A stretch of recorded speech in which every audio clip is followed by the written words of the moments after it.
Sainte-Hélène. Ah, chanteur, arrêtez. Je pleure, et votre chant me frappe sans repos, comme un glaive tranchant.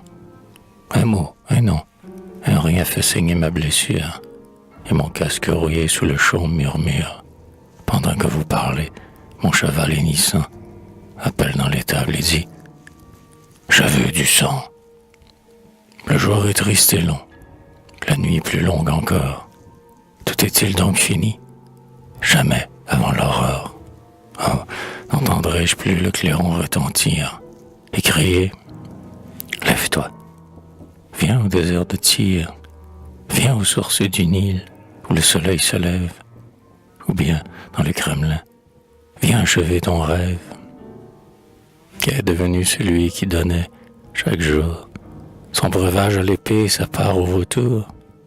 Quand il régnait sur nous, le monde en son orbite ne rampait pas si bas comme un insecte au gîte.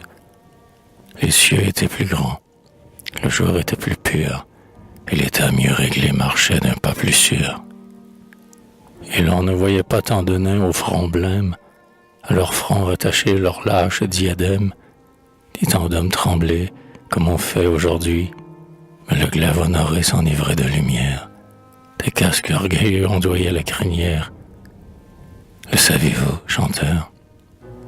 Ah, qu'ont-ils fait de lui?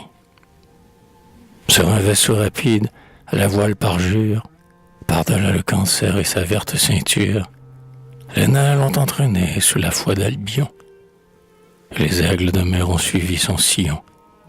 Et que disait l'abîme attendant le naufrage? L'abîme se cabrait comme un coursier sauvage. Dans une île égarée au bout de l'univers, à l'endroit où les flots étaient les plus amers, ils ont emprisonné ce géant des tempêtes. La brume le couronne au haut des chauves crêtes, et le roc sous ses pas s'ouvre vide et béant, ainsi qu'un grand tombeau que fouille l'océan. Comment l'appelle-t-on? Son nom est Sainte-Hélène. Et qu'ont-ils fait encore? Ils ont rivé sa chaîne. Ils lui disputent l'ombre et le vin et le pain. Ils mesurent sa soif. Ils marchandent sa faim. À travers ses barreaux, ces lions de courage ont insulté du pied le grand aigle en sa cage. Est-ce tout? Non. Pleurer, sans vergogne et sans peur, il lui ferme la bouche, il muselle son cœur. Il courbe sous le phélum des pyramides. Ils ont pesé son souffle. Ils ont compté ses rides. Ils ont dit, encore une à ce front qui pâlit, et l'œuvre sera faite, et le tombeau rempli. Est-ce tout? Pas encore. Il rouvre sa blessure, sitôt qu'elle s'endort. Ils ont semé l'injure aux deux bords du chemin. De ses hauts fondements, il traîne sa pensée en de vils châtiments. Il mêle dans son pain le fiel et la vanille, et, comme un malfaiteur, garrotte son génie. Du nouveau Prométhée, ils ont ouvert le flanc. Le vautour d'Albion boit lentement son sang. Au loin, le roc est nu. La marème, homicide, l'arbre à gomme africain y jette une ombre aride, et debout sur le seuil, comme fait un geôlier, l'océan, sans dormir, garde son prisonnier.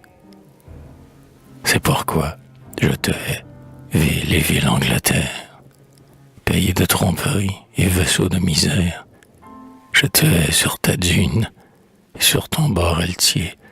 Je te hais dans tes flots, à ton pâle foyer. Je te hais dans ton ciel où tout se décolore, dans tes nuits sans parfum, dans tes jours sans aurore. Pour effacer la tache écrite sur ton nom, épuise, si tu veux, tous les flots sans limon qui dorment amollis au souffle du Bosphore. Tous ceux qui versaient l'an bercent la tiède aurore. Baigne-toi, jour et nuit, dans les mers de l'Atlas. L'océan tout entier ne te lavera pas.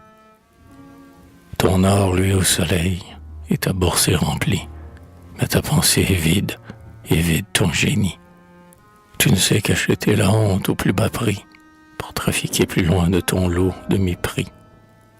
Ton masque est liberté. Ton nom est esclavage, et la foi d'Albion et la foi de Carthage.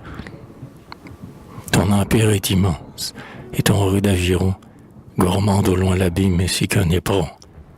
Mais ton cœur est étroit, mais ton âme est petite, mais ton œil est menteur, mais ta bouche hypocrite.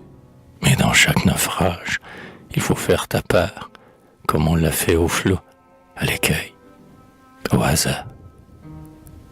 Fille de l'océan, trop semblable à ton père, tes vies sont à lui, tristes, inhospitalières, comme lui, tu ne vis que des débris des morts.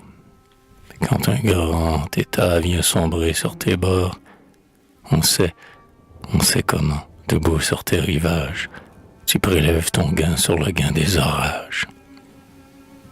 Et c'est aussi pourquoi tu chercheras épars à ton tour, une fois tes petits léopards. Et c'est aussi pourquoi, dans ton nid de pirate, t'es l'or aux cheveux roux quand la tempête éclate, avant que ton mot tremble et que l'éclair et lui ont le front si livide et si chargé d'ennui. Car ils savent aussi, ces fils de gens sans terre, que la haine n'est pas toujours si débonnaire, qu'il est une justice en toute iniquité, et qu'il est une place en la vieille cité, où le peuple s'entend à traîner sur la clé les beaux seigneurs normands qui chatouillent sa plaie.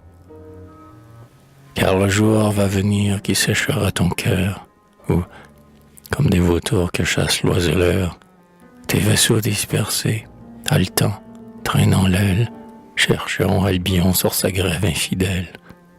Et, te trouvant absente et ton destin fini, ils penseront entre eux, où donc est notre nid?